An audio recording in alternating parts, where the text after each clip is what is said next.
So for me, the gallery, my gallery, Quadro, has been my partner in my journey from the very start. And it's not just a space that sells, it's not commercial. It's actually the owners are my friends and they're my confidants, and we have very interesting conversations. And I call it a marriage. I married my gallery. And then I have a little mistress called Athar now. and they also are an integral element that falls into supporting me and other artists in the kingdom. That's the number one. Number two are the patrons of art. And patrons of art are collectors, usually. And sometimes people who don't like art, they like artists. And they want to see these artists come, their vision or their ideas or the things that they believe in, they share the same beliefs, and they want these things to come through. So collectors who have always bought my artworks, who've made sure that when I started out as an artist, I can actually afford to continue to be an artist. And then patrons who are not collectors, but actually gave me amazing opportunities like paying for my residencies, making sure I reach new audiences and speak to different people. And then of course, the biggest force, the family. So if you don't have a good family and friends, circle of friends that actually do not say, it's ridiculous what you're doing, or so just find something else, or why are you trying, you know, they can really put you down. And if they can actually give you a little boost, you can actually move on and believe in yourself even more. So you're Saudi, you live in Dubai, this is your first solo gallery. First solo show in the kingdom. If you had to choose one city in the whole world to work and to live in, what would it be? I can't. I don't believe in one. Oh, you have several. Yes, because really there's a time and there's a time for a place. You go through phases in your life. There are times where you want to be living in the most active city, and then right now I'm going through a senior citizen phase where I just want to be near the sun, no cold, and I want a slow life, and then you don't know what evolves. So I've been moving around my whole life. I've never stayed more than a few years in one place, and it's become my lifestyle. So now if you ask me this question, I don't really have an answer.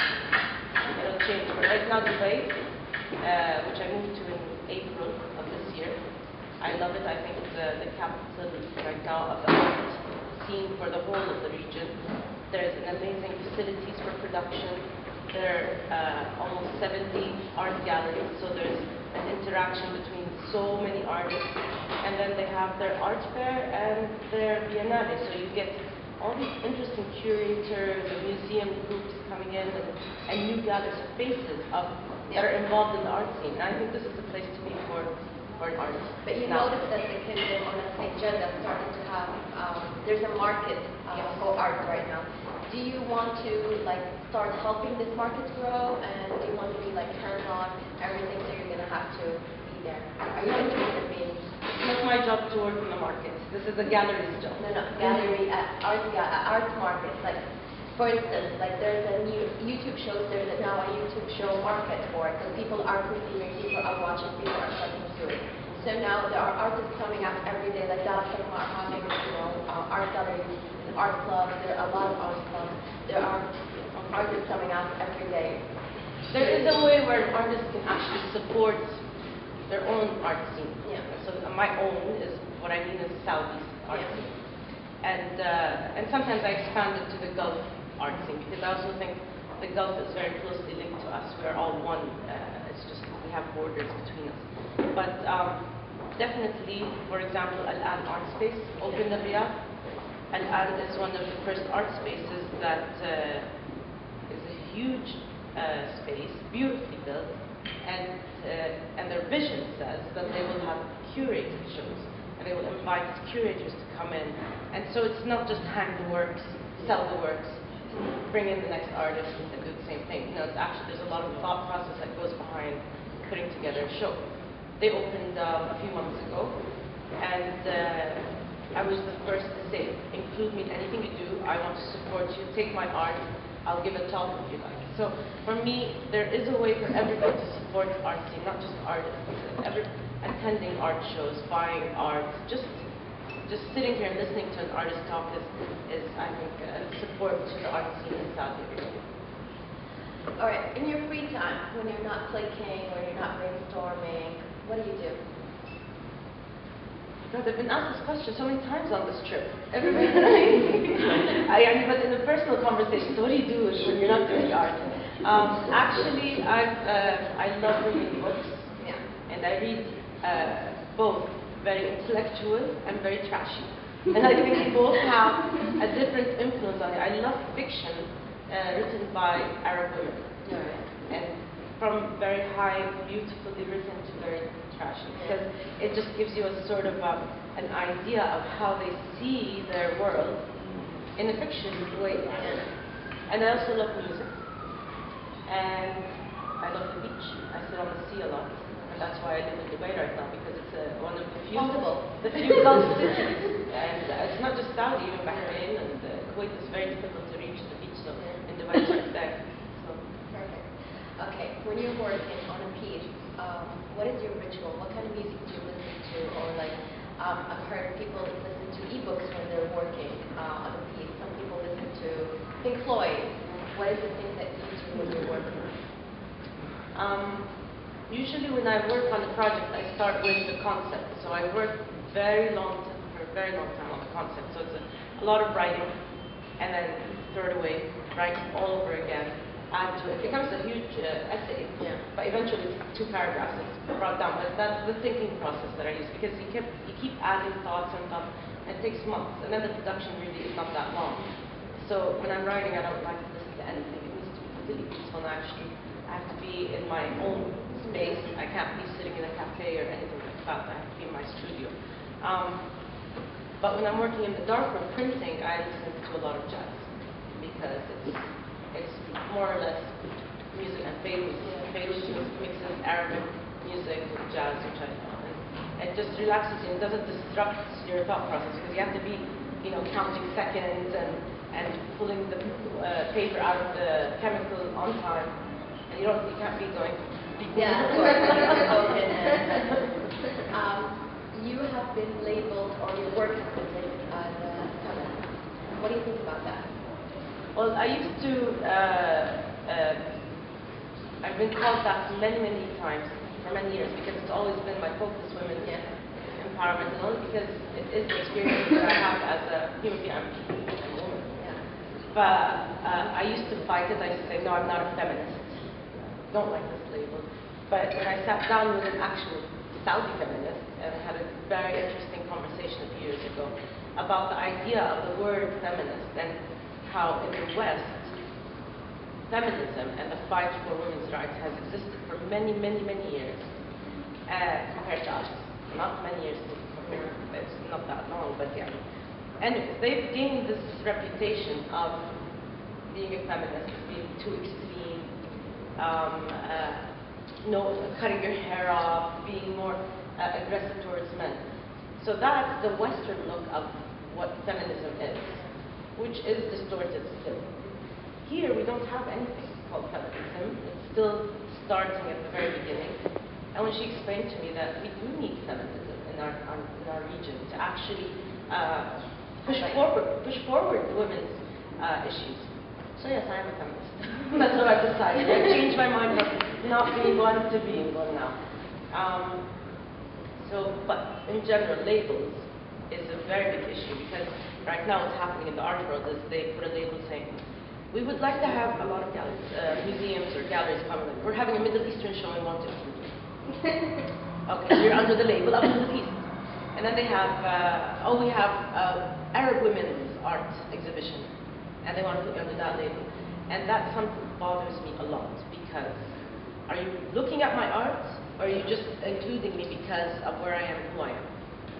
And again, dialogue with friends and my gallery, and there's the idea of, fine, maybe now it's okay to accept these labels, because this is the doorway that people understand what they're going to see. So they need a label to understand it. And then once they understand, they walk in feeling safe, then they can explore the art, and then it'll take them to different levels. So maybe these few years, I have the burden of carrying these labels, so that the next generation doesn't need that label to bring people through the door. They understand what art coming from a certain individual is, rather than a label of belief. We all heard about Majid Shura and women and Sadat Ashmi. Isn't that amazing? And yeah, that's perfect. And what is the one, when you relate to like the women's issue, you're talking about it through your pictures and so on, what is the one issue that you think the women are facing that you're keen to fix? Choose one issue. Oh, I don't fix it. I don't. That you choose not for you to fix, to be fixed. I want it to be fixed. One issue. I want, but I'm not going to be fixing, because I can't do fixing. I think women's driving. And regardless of what people say, that, oh, this is a small issue, but I really think this is a small issue that will trigger the larger movement, being able to move from point A to point B, and especially for women who want to work, because I believe in financial independence. But how are you going to be financially independent if you can't even reach your workplace? So movement is the most restrictive thing that exists here in our country. But don't you think there's a lot of things like, you're saying financial independent, and to be financial independent you have to have a guardian to get a job. Our guardianship is a lot. Yeah, this is what I'm saying. The guardian is bigger because you're not gonna, obviously, you're not gonna get your ID card without the guardian's signature, so you're needed. I think, but for me, the guardian is the issue that I want to solve. That's a good one too. Thank you. I was hoping. Okay, you work as most controversial. Every single art series of art that you produce has a message behind it. But you were personally attacked for the dog installation. No. On Twitter. Oh, I didn't see that attack. All right. Oh, was I? I don't know. Let's not talk about this now. My sources are not good. No, but people were talking a lot about the dome installation and how people did not accept, or that if it wasn't accepted by people, how would you defend that dome installation? I'll tell you a story about this. It's called Suspended Together. Yeah. And for those of you who don't know what this artwork is about, it's a participatory project where I invited women to send me their permission to travel slip. And I placed it on fiberglass doves, and it became an installation of 200 doves. And the idea behind it was guardianship, addressing the issue of guardianship. And then number two, the imagery of the installation itself represented women, Saudi women, who look like they're in flight, but in reality they're suspended. So that was the project. Now, it's never been shown in Saudi because nobody wants to deal with bringing it in. And I thought it was going to be quite censored, or things will happen, people will talk about it. Nothing happened. Actually, when it was shown, I was surprised when I was traveling between Sharqiya, Eastern Province to Riyadh, that the in-flight magazine of Saudi Arabian Airlines had a 4-page spread about this project with close-ups. So it's not like they didn't notice. No, the close-up of the dove with the details on it. They spoke in detail about. So you start wondering, how open is our society to dialogue? And it makes you sort of think, okay, maybe I have my own prejudices, my own red lines that I've created, and oh my God, I'm going to have a freak out when I do this. In reality, nobody has reacted to it. And they've reacted in a positive way, but nobody's attacked me for producing this artwork, because I think they exist. They believe that there's an argument that you can actually have a dialogue over the idea of our guardianship and permission slip and all of these other issues. Right. When I first started to read about you, now we have, of course, my colleague writes an Arab news about you, and the dam, by the way, was quoted from Arabic. This is what I'm saying. So when I started reading about you, the first thing that attracted me was the name of every art series of, or new collection or new art series that you do.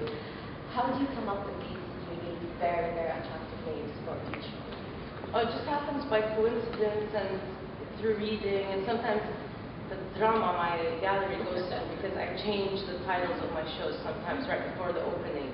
And they've already printed everything, but you have to reprint it. And then you can't do anything about it. And an example I'll give you is the collection that's shown here in Ethel, which is titled If I Forget You, Don't Forget Me.